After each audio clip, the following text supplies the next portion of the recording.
হঠাৎ ওসির ফোনে বেজে উঠল রিংটোন। ওপাশ থেকে ভেসে আসলো ভয়ঙ্কর কণ্ঠস্বর, প্রধান উপদেষ্টাকেও খুন করব, তোকেও করব।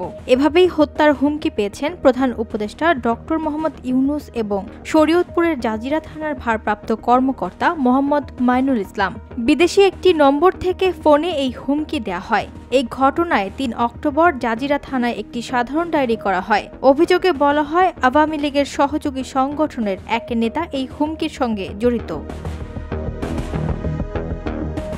ঘটনার সূত্রপাত ২৮ সেপ্টেম্বর শেখ হাসিনার জন্মদিনে। সেই দিন জাজিরায় নিষিদ্ধ ঘোষিত সংগঠনের নেতাকর্মীদের সঙ্গে গোপন বৈঠক করে মিঠুন ঢালী। এ তথ্য জানার পর পুলিশ অভিযান চালায়। অভিযানের সময় আওয়ামী লীগ কর্মীরা পুলিশের ওপর হামলা চালানোর চেষ্টা করে এবং মিঠুন ঢালী পালিয়ে যান।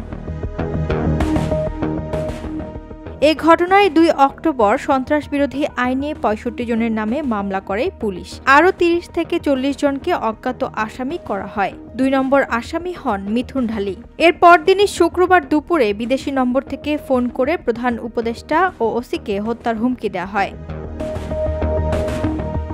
ওয়াহিদা প্রান্তি, স্বদেশ প্রতিদিন।